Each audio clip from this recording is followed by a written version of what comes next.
Makambo, c'est les unes, le mec d'ici. Donc, pour l'album, non, le lot, moi, tout basé bella, là, on comprend, tondi, awa, ngamo kutu, na lukina sombo, na yena retard, mais na yebike na ozwa. Ouais, la zui, on a ma beaucoup, ce qu'on a yebike, on a zanga, yebika, oyo, ya, pour l'angaï. Ce qu'on a tenu pour la production et kendeni.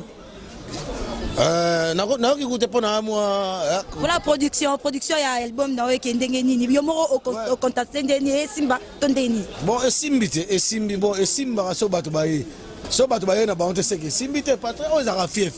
Château Rouge a fief, so Château Rouge bandimi, de seke ba chéri toko bandimi, ba golote bila ou bandimi, qui chasse ndimi, bana Luanda bandimi, monde entier bandimi, Belgique bandimi, Suisse bandimi, partout bandimi. Ozo Congo to beta partout. Oui. Ozo le botambo ba marqué de Paris mumbale déjà. Ya koningana, ouais. Do ya koningana, do bon, nandema mabe wa boyi, nandema mabe bo pesa eta, tamso aboyi le bongo lobby aboya. Merci pour la réponse no. Plus en atuna, suko awa album ebimi.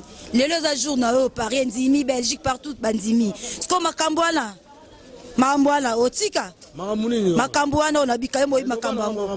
Yo moyi makambwango otika. Lié global en vérité makambo nini.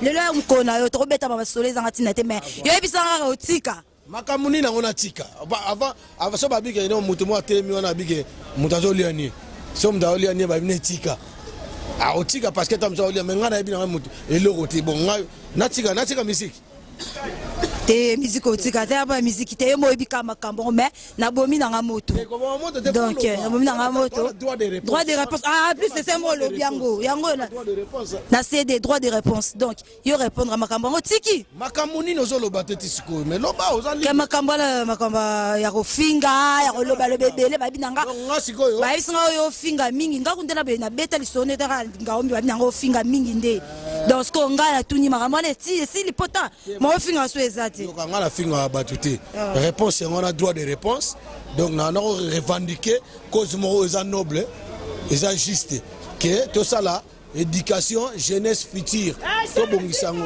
ouais donc jeunesse future vous comprenez tout ça là ngoni ngwana vous comprenez ouais si j'ai bien compris au banda ko revendiquer ba droit na yo non revendiquer ba droit ya peuple mobimba peuple nyonso ya Congo nyonso ya ba africain nyonso ya monde entier jeunesse toute la jeunesse future pour base en éducation bien pour to komeka ko ba bêtise ba impunité ba nini donc ya ngwana nga pesi droit de réponse éducative. Ah d'accord. Alors bien petit droit de réponse donc bino de sko fo boyoka boye basoki ayembi mabe to bêtise za kat donc to suki voilà merci. Merci beaucoup maman. Merci.